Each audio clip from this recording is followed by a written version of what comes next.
Bonjour, bonsoir à tous, ravi de vous retrouver pour cette fois un audio un peu spécial, un petit peu spécial, un hors-série. Un hors-série, voilà, j'en fais de temps en temps. Le dernier c'était sur Noël et les pratiques extrêmement, voilà, euh, euh, passablement, voilà, les pratiques quoi. Bon, on s'en bat les couilles pour ceux qui ont écouté l'audio sur l'hors-série Noël, voilà. Un nouvel hors-série, donc cette fois assez particulier, je vais vous parler de mon expérience personnelle liée à ma rencontre à 3 reprises à des entités, donc des entités physiques, des êtres non humains pour être bien précis. Donc c'est pour ça que c'est un hors-série, parce que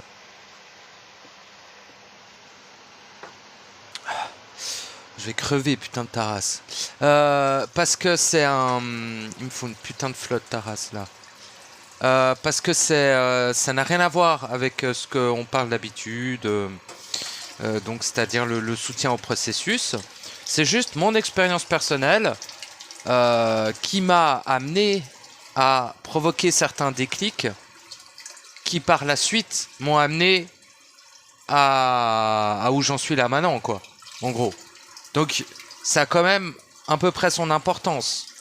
Mais vu que ça relève de l'ordre du paranormal, dira-t-on, enfin voyez, les trucs un peu chelous que normalement on raconte pas, ben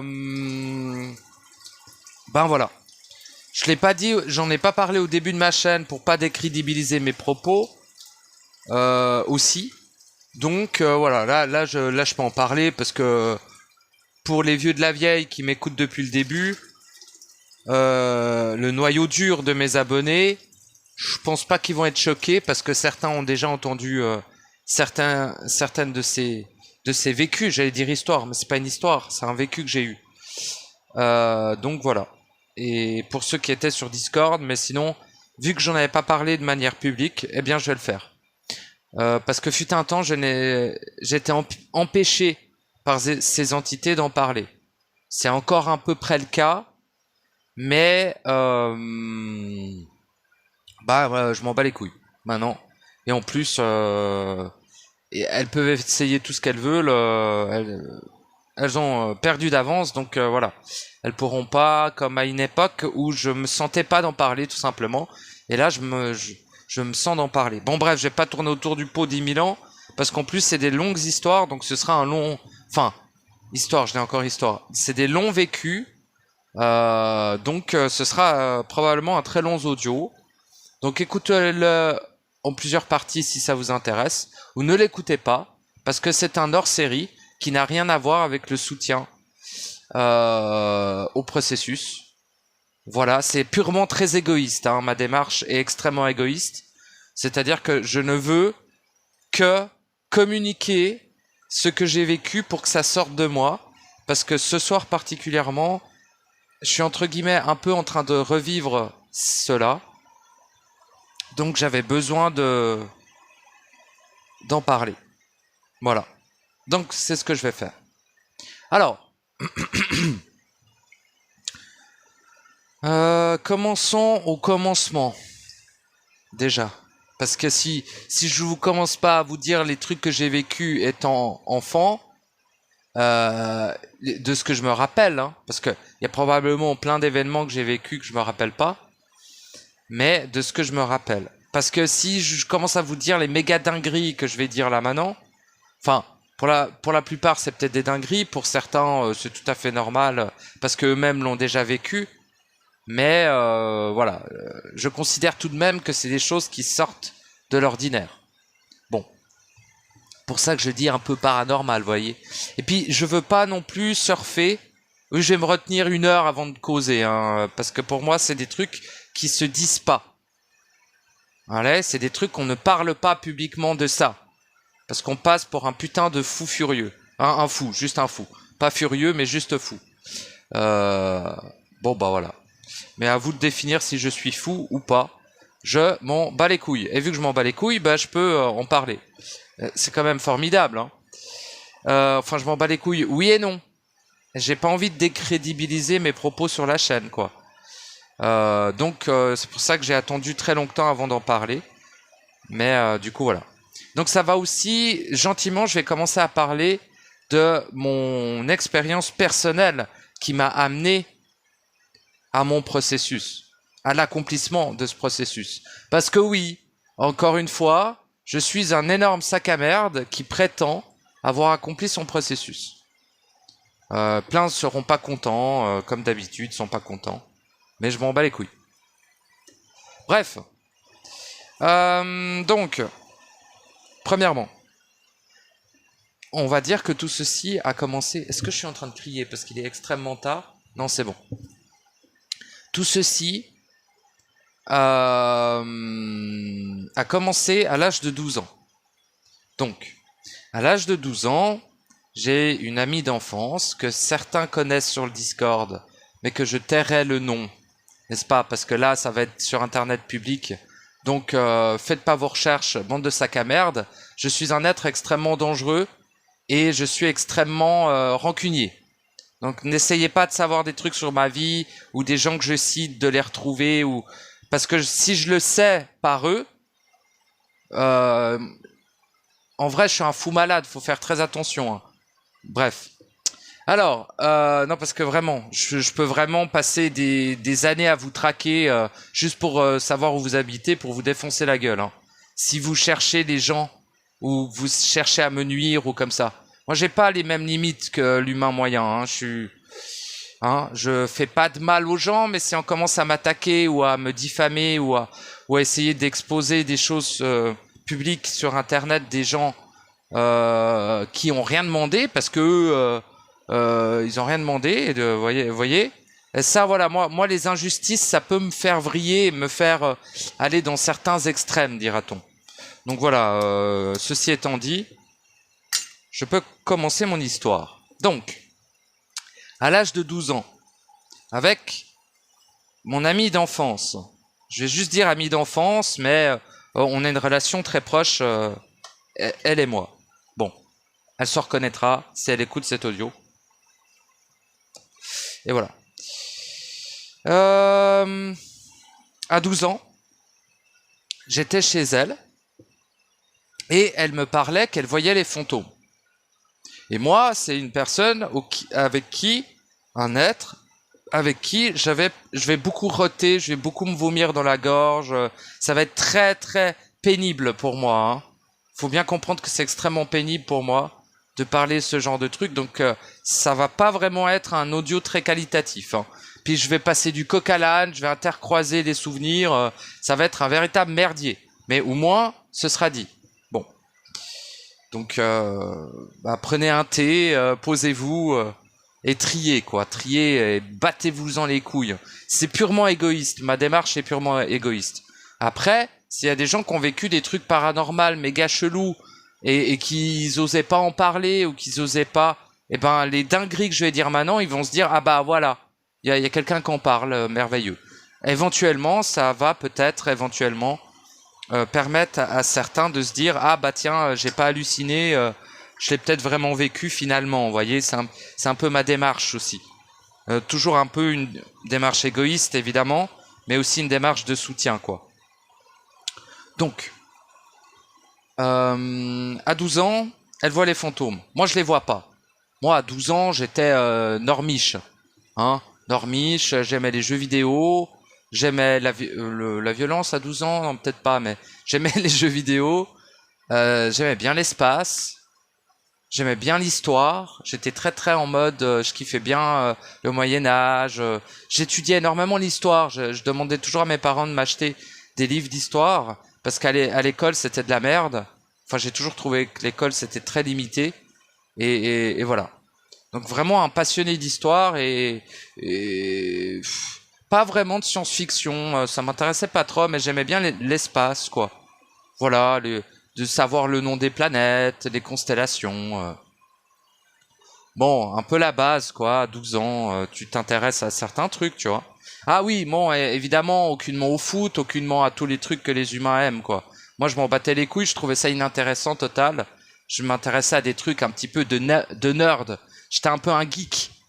J'ai toujours été un peu comme ça d'ailleurs, mais voyez, le gamin qui aime bien l'histoire et qui aime bien l'espace, enfin bref. J'étais pas dans les bails paranormaux, moi. Pour moi, les trucs paranormaux, ça existait pas. C'était juste des hallucinations ou des mecs fous, tu vois.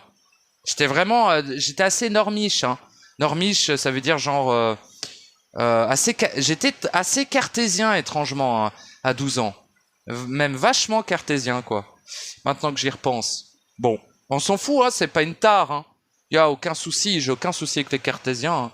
Mais bon, parfois ça limite un petit peu leur vision, j'ai envie de dire. Bon.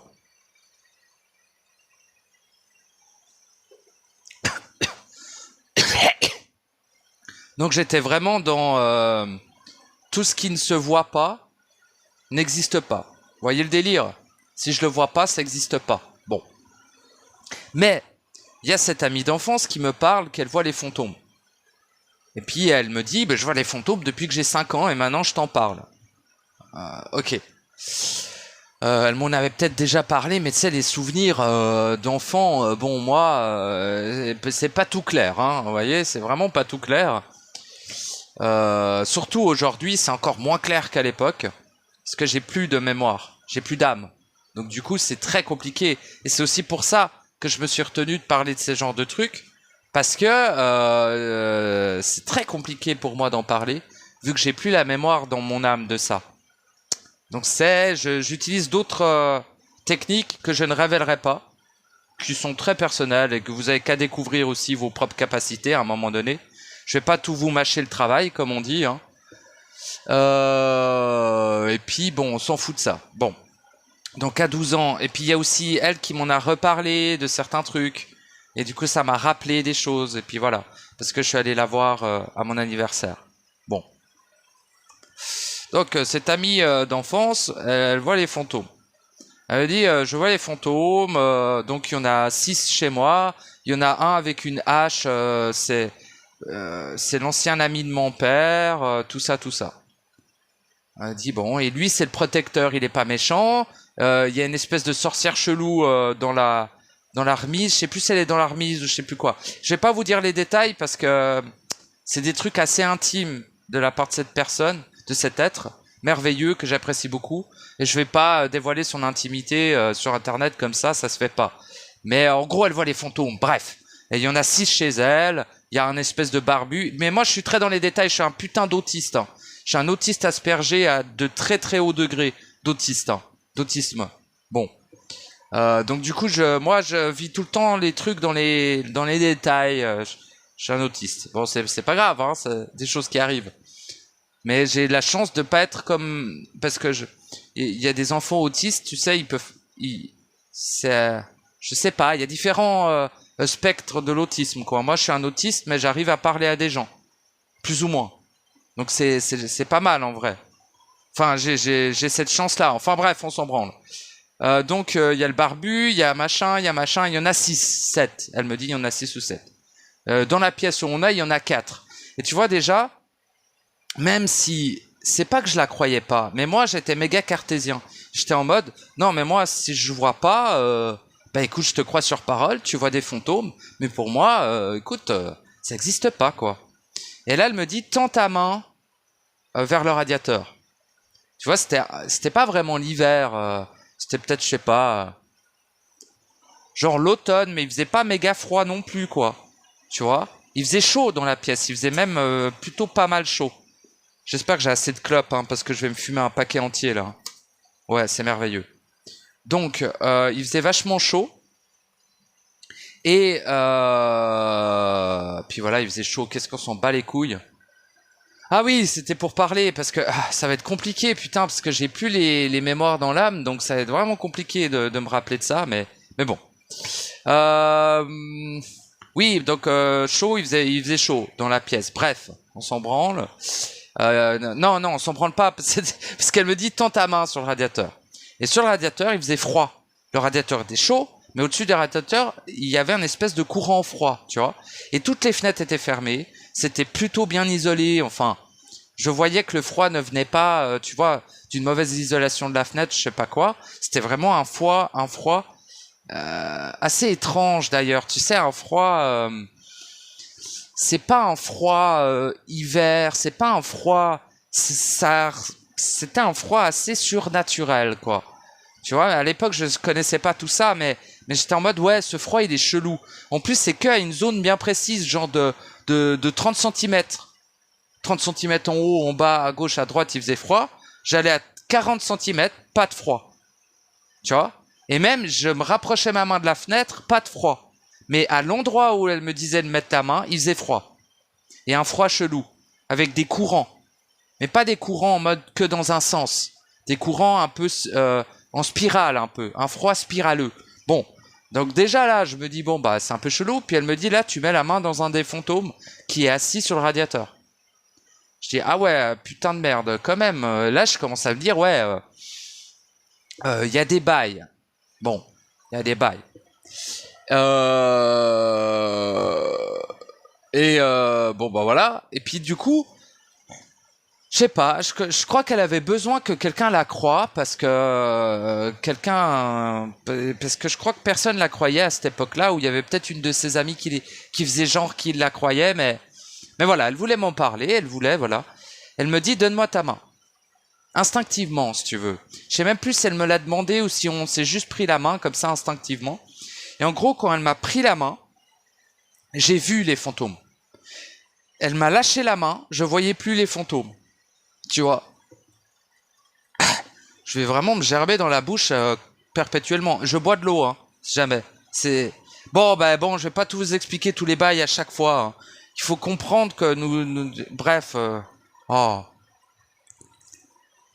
Je devrais être crevé la bouche ouverte. Normalement, c'est un miracle à chaque instant que je sois encore en vie. Vous imaginez même pas à quel point c'est un putain de miracle. Bon, bref. Et donc, je sais plus ce que je disais. Oui, bon, elle me prend la main, je vois les fantômes. Elle me lâche la main, je vois plus les fantômes. Bon. Donc, je lui dis, reprends-moi la main. Elle me reprend la main, je les vois. Et là, du coup, ce qu'elle m'avait décrit, je le voyais. Vraiment. Et je voyais très clairement, hein, de manière extrêmement précise d'ailleurs, ce qui est étonnant, parce que je n'avais pas moi le don de voir le plan des morts. Mais à l'époque, je savais pas que c'était le plan des morts, moi. Je n'avais aucune idée. J'étais un glandu de 12 ans avec une Game Boy dans la poche, des bonbons dans l'autre poche.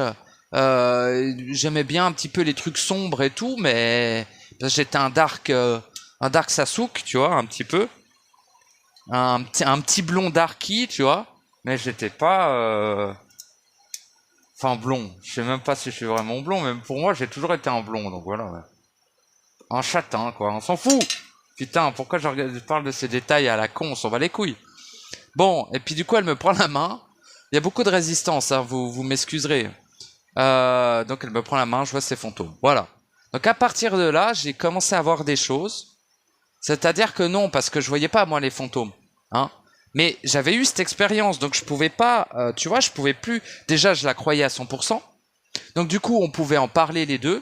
Donc ça, c'était cool pour elle, à mon avis. J'en sais rien comment elle l'a vécu. Peut-être qu'elle s'en foutait ou j'en sais rien. Mais je crois que j'avais l'impression qu'en tout cas, ça constituait potentiellement un soutien pour elle, qu'une personne la croit à 100%. Mais plus que de la croire, je l'avais vécu aussi, tu vois. Mais bien heureusement, entre guillemets. Moi je les voyais pas tout seul, fallait que je lui prenne la main ou que je sois en sa présence. Par la suite, il y avait plus besoin que je lui prenne la main, mais juste j'étais en sa présence et de temps en temps je voyais les fantômes, quoi. Bon, voilà, basique, dira-t-on. Enfin basique.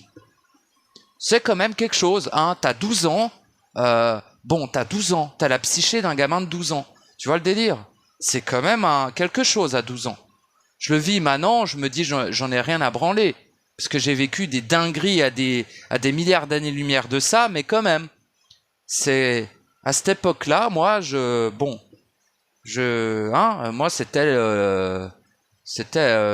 voilà, je regardais des cassettes, j'essayais d'aller sur Internet, mais à l'époque Internet c'était de la merde et tout. Je jouais à des jeux vidéo, puis c'est tout, tu vois. J'étais vraiment pas au courant des bails, hein. Mm. Puis voilà.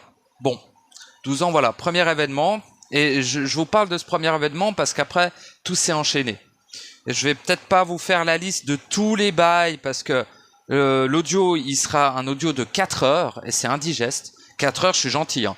Si je vous raconte tous les trucs que j'ai vécu, il y en a pour une dizaine d'heures, au minimum.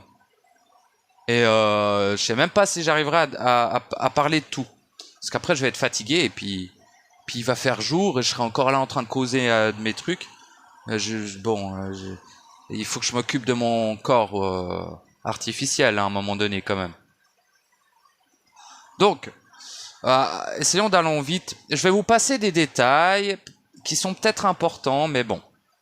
Ça, c'est des choses que j'ai vécues avec cet être-là, et je préfère que ça reste entre nous. Tu vois ? J'en parlerai peut-être un jour si elle me donne l'autorisation d'en parler, mais voilà, j'ai pas trop envie, voilà. Mais en gros, il y a vraiment eu des événements vraiment liés au plan des morts, hein, c'est-à-dire liés aux fantômes, qui se sont passés. Des trucs assez gueudins, hein, tout ce que j'ai à vous dire, c'est on a vécu un cas de possession, ni elle ni moi, hein, une amie à nous qui était possédée par quelque chose, qui a changé de langue, qui avait les yeux blancs. Vous voyez comme dans les films là. Bon bref, une force extraordinaire et blablabla. Mais je vais pas rentrer dans les détails. Parce que cette personne vit encore et puis par respect, vit encore. Plus ou moins, parce que c'est peut-être même pas le même être à la place dans ce corps, mais c'est pas grave. Par respect du fait qu'elle est encore plus ou moins là, je l'ai même croisée il y a quelques temps, bah je vais pas exposer sa vie comme ça sur internet, même si je cite pas de nom, ça se fait pas. Moi, tu sais, vous savez, moi je suis quelqu'un de très... Moi, me parler de ma vie à moi, j'en ai rien à branler, mais parler de la vie des autres gens, je trouve que ça se fait pas, quoi. Donc j'ai beaucoup de peine. Parce que le problème, c'est que la plupart des trucs que j'ai vécu, c'était avec d'autres gens. Du coup, c'est pas évident d'en parler, quoi. Bon, bref. Donc il y a eu des événements, machin. Donc, là, on avance un peu dans le temps. 12, 13, 14. Entre-temps, il y a eu un événement un peu chelou, même très chelou, qui nous a bien perturbé d'ailleurs. Cette histoire de possession d'une de nos amies, puis nous qui essayons de l'exorciser, puis après on a vu plein de morts partout, puis on était plusieurs à le voir les mêmes choses, alors que les autres n'avaient pas de dons, et que les autres ils croyaient pas aux fantômes. Bon. Donc il y a quand même eu des trucs très paranormaux en ma présence et en la présence de cet ami d'enfance, quoi. Et plusieurs événements, hein, pas seulement un. Bon. Et par la suite, je me perds un peu dans mes trucs, mais en gros, bon, on a vu un ovni. Mais vous voyez un espèce de truc qui ressemble à un ovni nazi. Il faut pas que je dise ce mot parce que c'est censuré sur YouTube. Vous savez, les méchants allemands des années 45, là, j'allais dire les gentils pas beaux, mais ils sont pas gentils. Mais on s'en branle, vous voyez qui c'est, putain, vous connaissez l'histoire, quoi. Bon, eux, ils ont fait ce qu'on appelle la technologie Vril. Donc la technologie Vril, Vril 1, Vril 2, Vril 3, qui sont des appareils antigravitationnels. Bon. Et nous, il se trouve que quand on avait 14 ans, on était à une soirée à la plage. Bah, ça se faisait à cette époque, peut-être encore aujourd'hui, j'en sais rien. Ça se faisait, on allait boire de l'alcool à la plage. Parce qu'on était des putains d'ados à la con, et puis des putains d'ados à la con, ils font ça. Voilà. En tout cas, nous, on faisait ça, quoi. On allait se bourrer la gueule à la plage avec une équipe, quoi. Qui m'appréciait pas tant que ça, je me rappelle, mais j'allais quand même faire la fête avec eux, parce que j'en ai toujours eu rien à foutre, même si ça me touchait quand même. J'ai toujours été un espèce de sensible à la con, vous voyez, moi j'ai toujours été un espèce de faible, entre guillemets, hein, entre guillemets. Mais d'un point de vue humain, j'ai toujours été, tu sais, un peu un pleurnichard, quelqu'un qu'on se moque de lui tout le temps, tu vois. Donc je me suis habitué, hein. Il me voyait comme ça, mais bon. Par la suite, j'ai capté pourquoi, mais c'est pas le sujet, on s'en fout. Mais bon, bref, un peu un contexte mi-figue mi-raisin, tu vois. Bon, j'étais en présence de mon ami d'enfance, À l'époque, on bourlinguait énormément et on faisait toutes nos soirées ensemble, quoi. Donc on était à la plage à Yverdon avec cette équipe de glandus, puisque ouais, moi je les appréciais pas plus que ça. Mais il y avait mon meilleur ami dans cette équipe-là, donc lui je l'appréciais bien. Et il y avait 4 ou 5 autres, je vais presque dire connards, mais finalement il s'avère que un était bien sympathique, le deuxième aussi. Mais c'était l'effet de groupe, ils aimaient bien m'emmerder. Bon, bah c'est des choses qui arrivent, les pauvres. Je vais pas les juger pour ça. Mais vous voyez le truc. En tout cas, moi je le vivais assez mal à cette époque, mais on s'en fout. On était là, on l'a vu, machin, cette espèce d'ovni, hein. Mais un ovni de construction humaine, dira-t-on, hein. Comme dit les ufologues, ils appellent ça comment? Un tôle-boulon. Vous savez, un truc physique tôle-boulon, quoi. Bref. Et donc on voit ça, puis 2 semaines plus tard, par contre, là, on vit un événement particulier. En gros, il y a eu 6 sphères blanches qui sont apparues dans le ciel, c'était la nuit, hein, sauf erreur, et qui sont venues vers nous. Et une de ces, ou les 6 sphères, je sais plus très bien, parce que ma mémoire a été un peu effacée, la seule qui n'a pas eu la mémoire effacée de cet événement, c'était cette fameuse amie d'enfance qui, elle, bah ma sœur de cœur, hein, tout court, c'est ma sœur, quoi, mais pas du même sang, et pas de la même famille, mais c'est ma sœur quand même. Et du coup, elle, voilà, sa mémoire n'a pas pu être effacée chez elle. Chez moi, c'était plus sporadique. Donc, elle pourrait peut-être en parler de manière bien plus précise que moi. Mais de ce que je m'en souviens, de ce qu'elle m'a rappelé la dernière fois que je suis allé chez elle, là, à mon anniversaire, eh bien, on a vécu cet événement. Il est vrai qu'on l'a vécu, en fait. Et il y avait 6 sphères blanches qui nous ont scannés. Donc toute l'équipe, hein, pas que moi et elle, hein, et on était 6 ou 7. On s'est fait scanner par un halo vert. Tu sais, comme dans les films, là. Vous voyez les lasers sur les flingues à billes, là, les lasers verts. Bah, imaginez un laser comme ça, mais en mode étendu, en large, tu vois. Bzz, bzz, bzz. Bah, regardez un putain de film de science-fiction, c'est tout le temps les mêmes lasers verts. Bah, c'est exactement ça. C'était des lasers verts qui nous ont scannés, quoi. Donc on s'est fait scanner les gencives. Mais pas que les gencives, mais tout le corps, comme ça. Et un espèce de flash, de blackout, hein, quand même. Il y a eu peut-être une interaction que moi je me rappelle pas. Mais de ce que je me souviens, les sphères blanches nous ont scannés, elles sont reparties. Ça, c'est ce qu'il y a dans nos souvenirs. Est-ce que il y a eu des bails? Ça, je sais pas trop. Par contre, est conscient. Merde, j'ai dit son. Bon, bah je le couperai au montage, putain de sa race. Bref, moi et mon ami d'enfance, on était...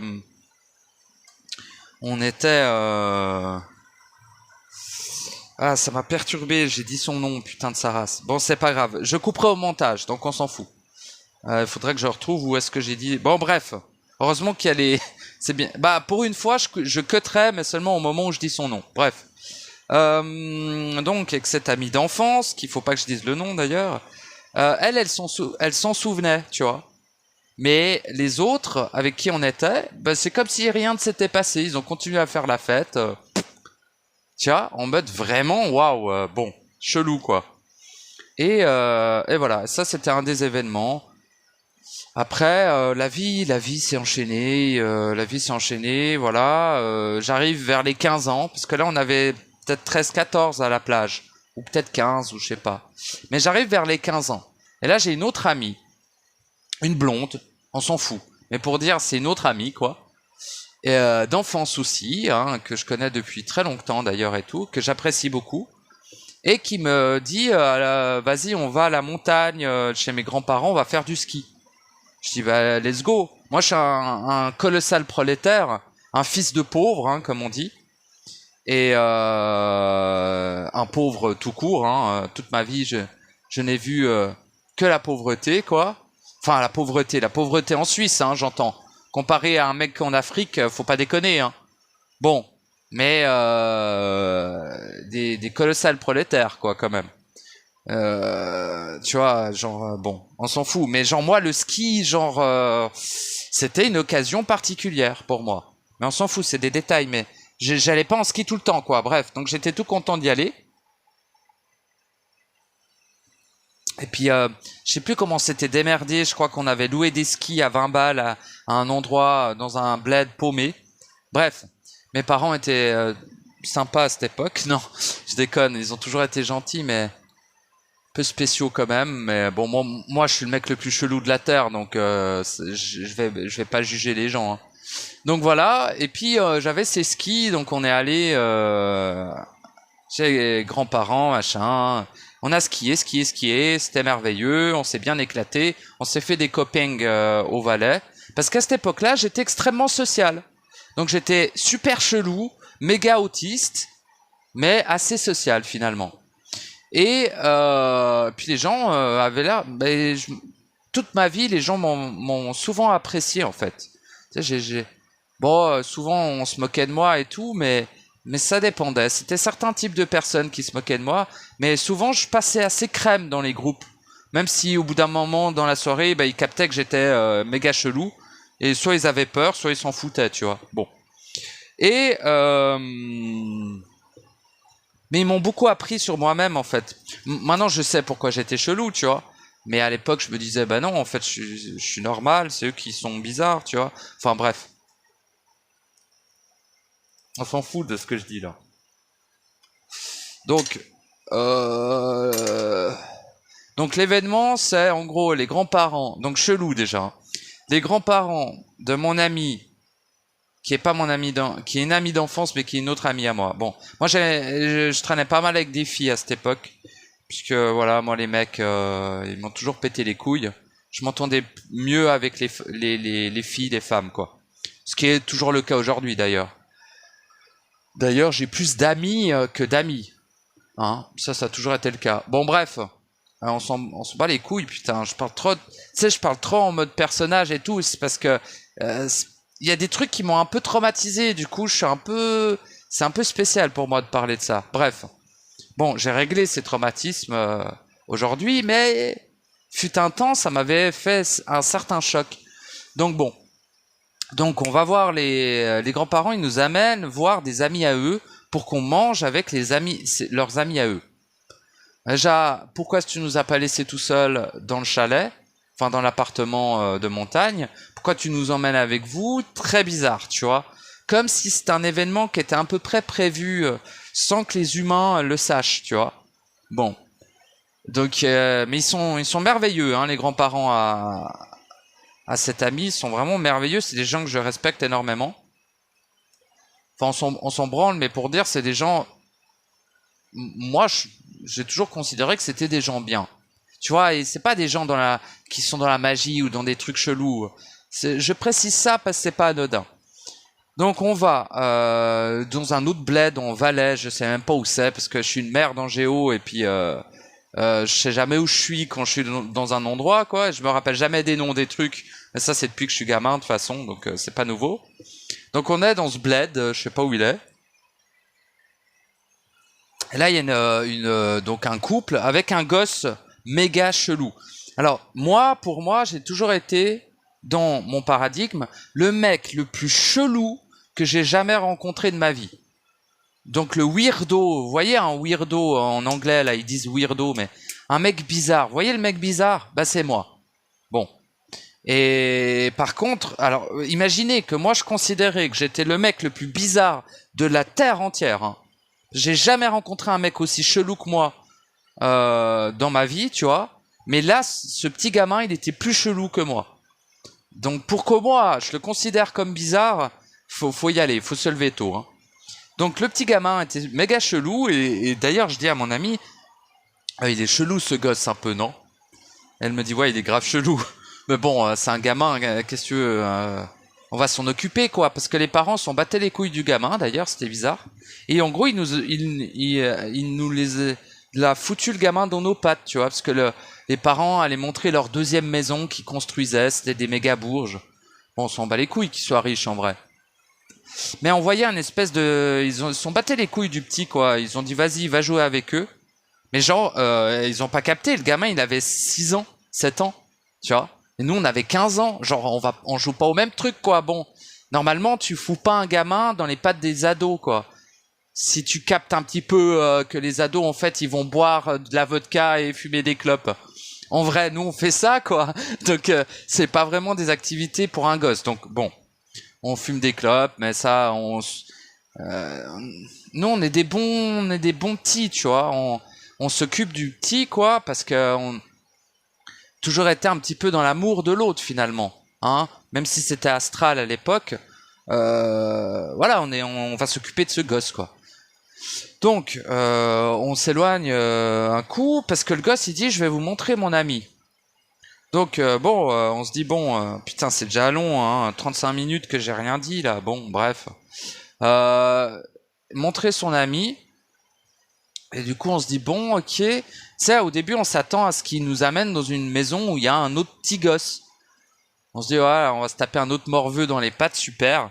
Tu vois, en plus moi j'étais vraiment dans une dynamique un petit peu sombre, gothique un peu, sans être gothique en termes de d'habillement forcément, tu vois, très passe-partout, mais j'étais un ado méga bresson, quoi. Moi, j'étais en mode,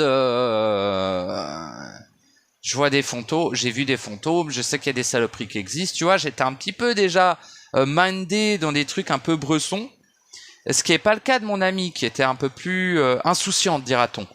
Elle a toujours gardé d'ailleurs cette forme d'insouciance que j'appréciais beaucoup chez elle. Donc voilà. Ça faisait l'équilibre. Il y avait Darkus 2000 et Insouciante 2010, quoi, tu vois. Bon. Et donc Darkus c'est moi, et puis elle c'était Insouciante. Mais pas qu'insouciante d'ailleurs. Hein. Elle a des traits de magie extrêmement développés, mais ça, je vais pas exposer sa vie, mais bon. En gros, elle pratique pas la magie, mais elle a des perceptions, quoi. Mais à cette époque-là, on a 15 ans. Voilà. Donc, le petit dit, venez, je vais vous montrer mon copain. On se dit, ok, on le suit. Il est où ton copain? On le suit, puis il va dans la forêt. Déjà, on se dit, bon, on n'a pas vu de bled plus loin. Quand on arrivait en voiture, c'est chelou, tu vois. On marche sur cet endroit, sur ce chemin. Et à gauche du chemin, il y a une maison. Une maison délabrée. Une maison qui ressemblait... Parce que moi, je suis encore à cette époque, j'étais fan d'histoire. Mais quand je vous dis fan d'histoire, j'ai bouffé 300-400 livres d'histoire, 500 livres, 1000 livres d'histoire. J'étais presque plus dans le turfu que la plupart de mes profs d'histoire à l'école. J'étais un passionné, un féru, à limite autiste sur l'histoire, quoi. Donc quand j'ai vu cette maison, j'ai reconnu le style des maisons du Moyen-Âge de l'an 1200-1400 à peu près, tu vois. 1000 et quelques, ça dépend les régions, tu vois. Mais vraiment en mode maison du Moyen-Âge. Pas genre vieille maison en bois. Vraiment maison en bois du Moyen-Âge. Selon le style de construction, tu vois. Bon, on s'en fout, c'est des détails. Mais je vois cette maison du Moyen-Âge. Je me dis, normalement, c'est pas un truc qui tient 1500 ans. Hein. Enfin, on n'est pas dans les années 3000, mais c'est pas un truc qui tient 500-600 ans. C'est en bois, ça se défonce. Les gens, ils reconstruisent par-dessus. Ça finit en ruine, et puis après, ça pourrit. C'est du bois. Ça tient pas 600 ans. C'est déjà pas très logique qu'elle soit là, cette maison, tu vois. Donc, bizarre. En plus, ce que je ressentais... À cette époque, j'avais quand même quelques ressentis, tu vois. Et je ressentais une aura assez bresson, hein. Une aura qui me faisait penser d'ailleurs à un petit peu à l'énergie que j'avais ressentie quand le démon avait possédé mon ami, que je vous ai pas raconté l'histoire, mais voilà, quand on avait fait l'exorcisme, ça ressemblait un petit peu à l'énergie d'un démon, quoi. J'étais en mode oui, c'est pas très chouchou ça. Et du coup, on continue sur le chemin. Et toujours le petit gosse qui tire notre main et dit venez, je vais vous montrer mon meilleur ami. Là déjà, moi j'étais un petit peu en mode c'est un peu bresson là. Bon, j'ai rien dit à mon amie parce qu'elle elle a pas vraiment remarqué cette maison. Enfin, elle l'a vue, mais on n'a pas trop parlé de ça parce que j'étais assez silencieux à cette époque. Maintenant, je parle tout le temps, tu vois. Mais à l'époque, j'étais plutôt un gars qui parlait pas tant que ça. Vous voyez ce que c'est un ado, quoi. Bon, bref. Et du coup, On continue comme ça. Et là, on commence à sentir une odeur de viande brûlée. Et par contre, une viande brûlée que on n'arrivait pas à savoir vraiment quoi. Et là, mon ami me dit, alors, est-ce que c'est elle qui le dit? C'est un peu flou dans mon souvenir, si c'est elle ou si c'est le petit gosse, tu vois. Mais un des deux commence à dire c'est des nazis. Encore, merde. Il y a putain de YouTube qui va me péter les couilles parce que j'ai dit le mot, le N-word. Bon, bah on s'en fout. Les putains de nazis, ils ont existé, c'est tout. Je fais pas l'apologie, je vous baise. Ok, les nazis, je vous baise. Ok. Bon, ça au moins c'est clair. Mais du coup, les nazis, quoi, elle dit, ou il dit, je crois que c'est elle qui le dit. Les nazis ont cramé des gens ici. Et c'est l'odeur des gens qui cramaient. Donc tu vois, on était déjà dans un espèce d'espace-temps chelou. Entre le truc de la maison moyenâgeuse et l'odeur des chairs brûlées, hein, des cadavres que les nazis ont brûlés dans les champs, là. Parce que ils ont fait des méga dingueries. Hein. Il y a plein de trucs qui n'ont pas été écrits dans les livres. Hein. Bon, bref. Ils cramaient des gens au lance-flammes comme ça dans les champs. Ils faisaient des méga dingueries. Ils ont vraiment fait des méga dingueries. Hein. Je vais pas minimiser, hein, mais vraiment, ils ont fait des dingueries. Bref, vraiment des démons incarnés, ces machins. Et du coup, on sent cette odeur et on se dit bon bah ça c'est l'odeur de la chair humaine, bah super, hein. Méga l'ambiance super déjà. Le gosse chelou, la maison chelou, le gosse qui nous fait pénétrer dans la forêt, il faisait bientôt nuit en plus. L'odeur de la chair brûlée de cadavres humains, t'es en mode l'ambiance est super, hein, c'est super sympa, hein. Bon, déjà là on n'est pas rassuré, donc on commence à dire au gosse écoute t'es bien gentil, mais ton copain qui vit dans la forêt là. Déjà, il n'y a aucun gosse qui vit dans la forêt, donc t'es méga chelou. On lui dit pas ça, hein. Mais on commence à lui dire, bon, on va commencer à rentrer. Et là, le petit, il tape un putain de sprint. Du coup, on le poursuit. Parce que t'imagines, le petit de 7 ans, ils sont couples. Il y avait le ravin hein, à gauche de nous. Hein. Juste pour vous mettre le contexte, à gauche de nous, il y avait un ravin. Le petit, il tombe, il décède, il s'énuque comme une merde. Puis après, on ramène le cadavre aux parents, on dit, bah, il est mort. Super, hein. Super. Génial, hein. Il est sous nos responsabilités, quoi. Donc du coup, on le suit. Parce qu'on veut pas qu'il décède comme une merde, parce que pour nous, les gamins, c'est vraiment méga débile. Après, j'ai su que les gamins sont pas si cons que ça, mais déjà, il était chelou, on s'est dit, il va... Tu vois, moi, je me disais, il va trébucher, il va s'énuquer comme une merde sur un galet, puis ce sera notre faute, quoi. Mais je sais pas que j'avais pas d'empathie, j'étais en mode, je le connais pas, ce gosse, mais je veux pas qu'il décède, quoi. Bref, donc on continue à le poursuivre. On poursuit cet enfant dans la forêt. C'est chelou comme truc, mais on le poursuit, on lui dit reviens, reviens, reviens. Et il court, il s'en bat les couilles. Et il arrive, il court méga vite déjà, parce qu'on était des plus grandes jambes que lui, mais vraiment il trace de fou. Et il s'arrête devant une grotte, et il nous regarde, il dit c'est là où mon ami il habite. Tu vois, on dit non, non, non, reviens, reviens, reviens, reviens. Et je sais même pas si on savait son prénom au gosse, tu vois. On dit reviens, reviens, reviens, c'est dangereux, machin. Je vais vous montrer mon ami. Et là, il rentre dans... Et là, j'ai un instinct. Je pète les plombs, tu vois. Je suis en mode, je pète les plombs. Je me dis, s'il rentre dans la grotte, parce que dans la grotte, dans les grottes, des fois, il y a des trous. Et il tombe dans un trou, là, il va se faire mal, ce con. Ou il va peut-être crever comme une merde, et c'est chiant. Du coup, je tape le plus gros sprint de ma life. Enfin, un des plus gros sprints de ma life, et je plaque le gosse, je lui fais une prise de catch, je le chope en l'air comme ça, je le plaque au sol, je le chope, je le sors de la grotte, tu vois, je le jette en dehors de la grotte, quoi. Et Marie le réceptionne comme elle peut, elle le chope au cou, elle dit tu bouges plus maintenant, toi tu bouges plus, tu fais le petit con. Je sais plus si elle lui a pas mis une petite baffe dans la gueule quand même. En tout cas, il a pris une petite rouste, quoi. Parce qu'on n'était pas des tendres, hein, bon. Et on était gentils, mais on n'était pas des tendres, tu vois. Et du coup, bon, moi je le projette le gosse en dehors de la grotte, après l'avoir plaqué, elle lui met une tête derrière la tête, gentil, mais tu vois. Et là, je retourne vers mon ami et cet enfant, On se retourne et qu'est-ce qu'il y a devant la grotte, qui est sortie de la grotte? Une sphère bleue d'environ 1,50 m d'envergure qui flotte au-dessus du sol comme ça. Bon, là je vais vous dire concrètement, c'est panique à bord. Hein, panique à bord.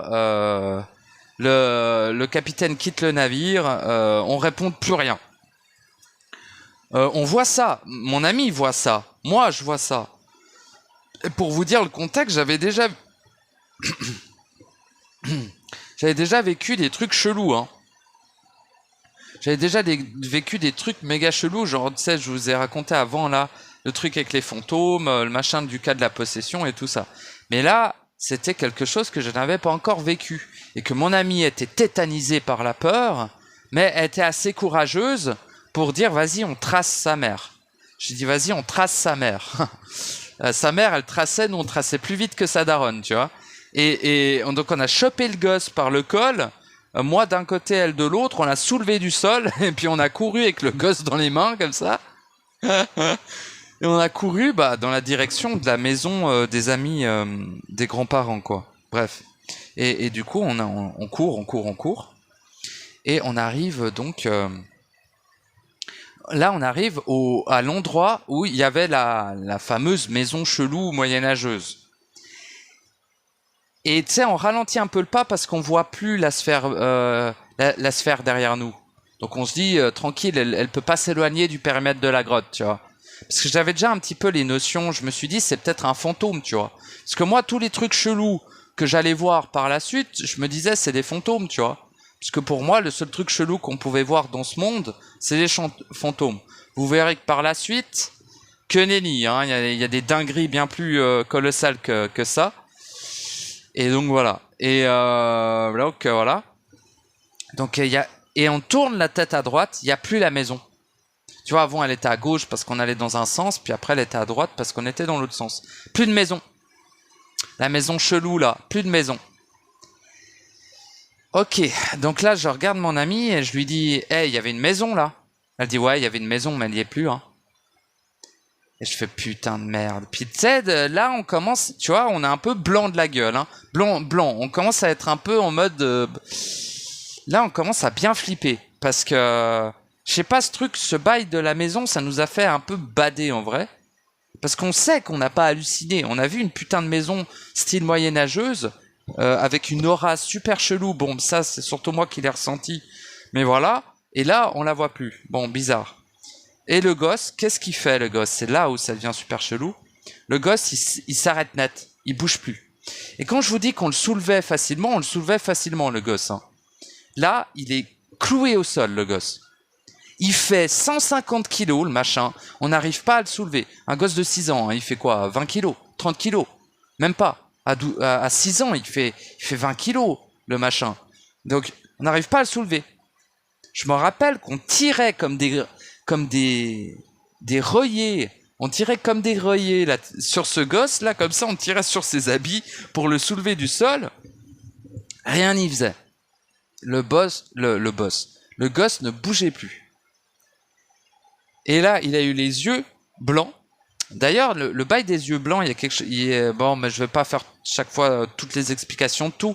Mais faites des recherches, le bail des yeux blancs, il y a quelque chose. Bref. Il avait les yeux révulsés en blanc et il commence à parler dans une langue étrange. Que j'avais plus ou moins déjà entendue, qui était à peu près du démonique, quoi. Mais moi, j'en savais trop rien. J'étais en mode, bon, il parle une langue chelou. Bizarre. Mais là, c'était pas en mode bizarre, c'est juste bizarre. Là, on paniquait. On commençait à hésiter à laisser le gosse sur place et à se barrer, en vrai.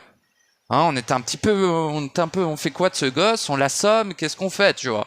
Il bouge pas, il faut le ramener chez ses parents, parce qu'il y a une putain de sphère bleue qui nous poursuit, on la voit plus. Et au moment où le gosse parle en chelou, là, on se retourne, il y a la sphère bleue, qui était encore à peu près à 1,50 m du sol, et qui vrombit. En fait, la sphère bleue, elle vrombissait. Elle faisait...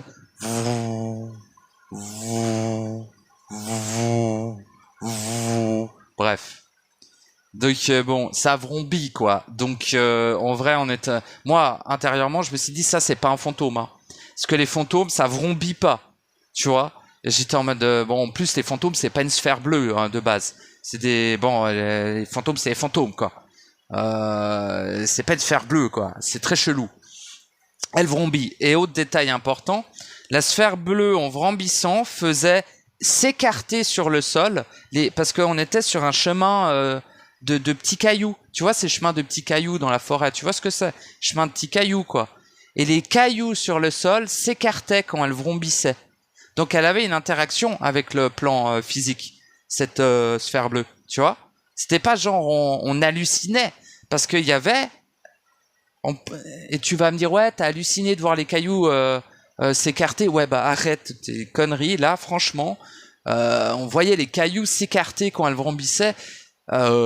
Et au moment où on s'est regardé, on a dit, c'est physique, c'est physique. Ou je sais plus ce qu'on a dit, j'ai dit, c'est là, la sphère bleue, putain de merde. Et là, ni une ni deux.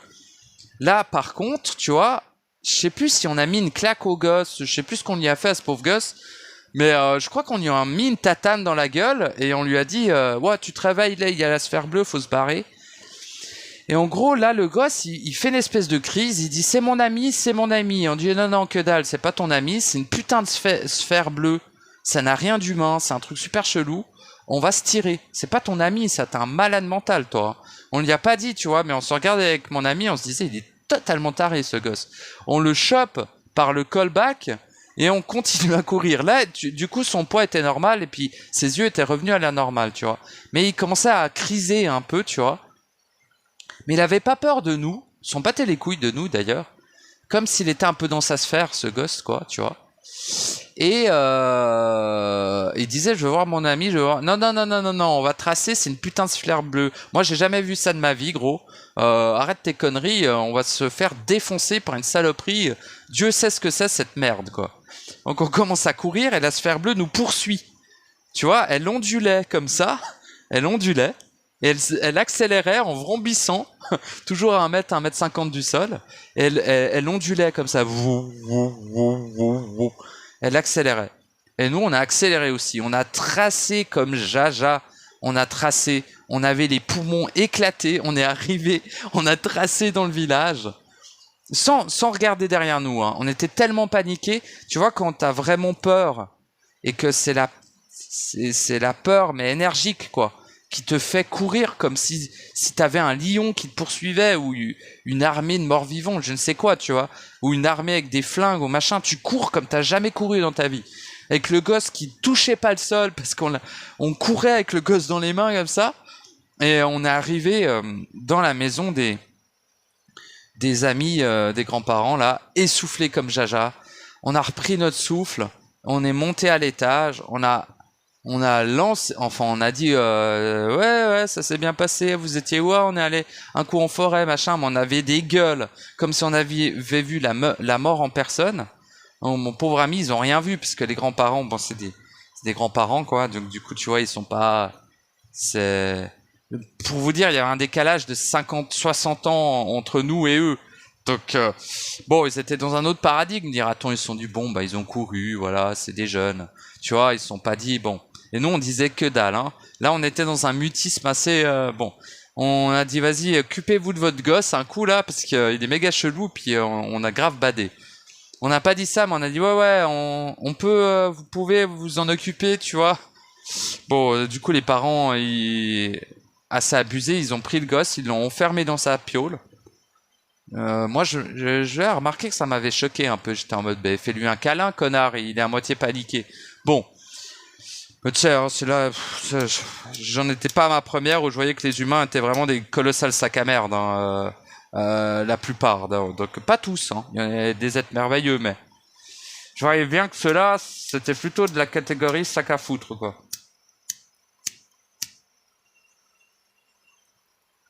En tout cas, ils étaient pas cool avec leurs gosses, quoi.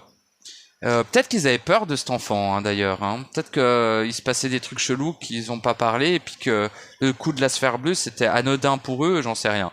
Nous, on n'a rien dit, on est allé à table, et puis je me rappelle qu'on bouffait les petits pois, comme si on était à moitié mort, quoi. On était en mode, qu'est-ce qui se passe?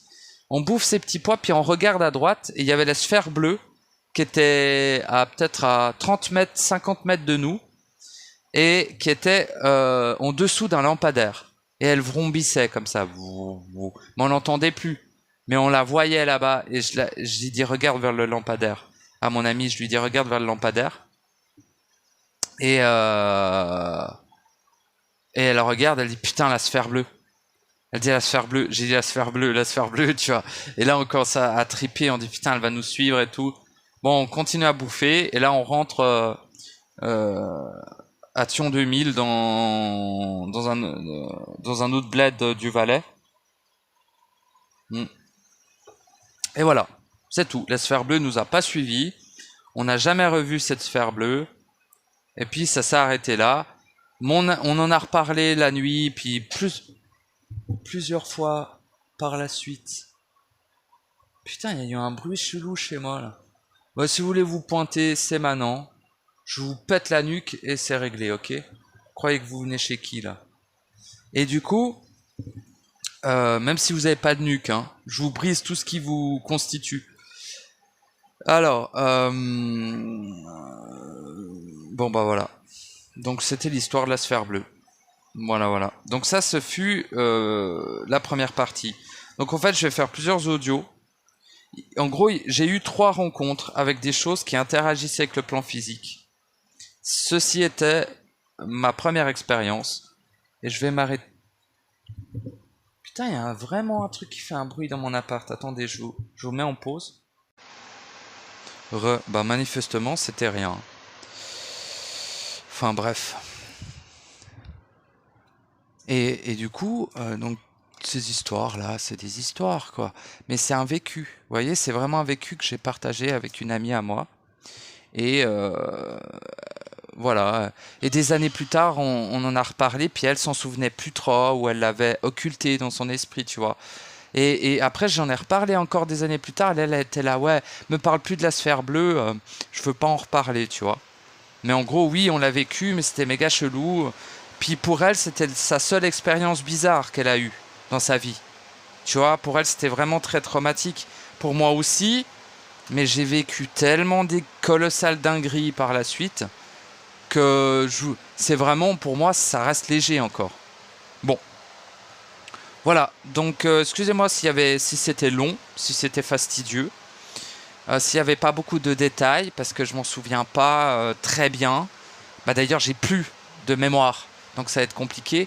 Je ne vais pas vous dévoiler les techniques qui m'ont permis de récupérer ces souvenirs, mais en gros, bon, ça passe par les yeux. Si vous voulez, les yeux de l'humain, ils enregistrent tout ce qui vit dans le globe oculaire. Et si tu rentres dans ton globe oculaire, tu peux accéder à ce qui est inscrit dans ton globe oculaire, les images, tu vois. Et tu peux aussi, par certaines techniques, avoir accès au serveur de la matrice. Parce que la matrice enregistre tout ce que tu vis. Au-delà du fait que c'est enregistré dans ton âme. Parce que quand tu n'as plus d'âme, tu es obligé de passer par là pour te souvenir de quelque chose. Parce que tu l'as jamais vécu vu que tu n'as plus d'âme. Tu vois le délire? Bon. Enfin, tu l'as jamais vécu. Tu l'as vécu, mais quand tu avais une âme. Enfin bref, c'est un peu compliqué. Ça m'énerve de l'expliquer, donc ouais, je vais pas l'expliquer. Mais excusez-moi si c'est vraiment un peu bordélique, quoi. Donc voilà, ce qui était mon expérience, dira-t-on, paranormale. Et qu'est-ce que c'est que cette sphère bleue? Ben maintenant je sais ce que c'est, mais je vais pas vraiment vous le dire. Parce que voilà, ça me concerne moi, hein, c'est ma vie, quoi. Donc on s'en fout. Mais si vous avez vécu vous-même un truc d'une sphère bleue, ben on pourrait peut-être en parler sur Discord. Si vous avez envie d'échanger là-dessus. Donc voilà, qu'il en est pour donc ces histoires avec ces sphères blanches là qui nous ont scannés. L'histoire à 12 ans quand j'ai eu les fantômes. Et l'histoire à 15 ans quand j'ai vécu avec mon ami et l'enfant possédé. Bien même habité, c'était peut-être même pas un enfant humain, j'ai aucune idée de ce que c'était ce gosse. Mais il était bien chelou.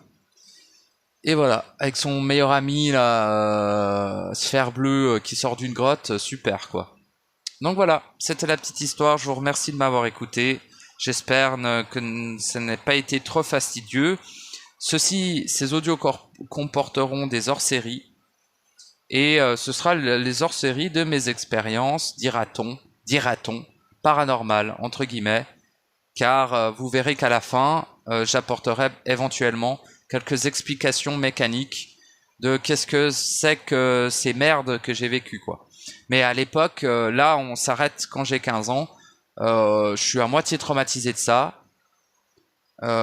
Puis voilà. Et je crois même pas que j'en parle à ma sœur de cœur. Je sais même pas si j'y en parle parce que j'y en ai parlé dernièrement.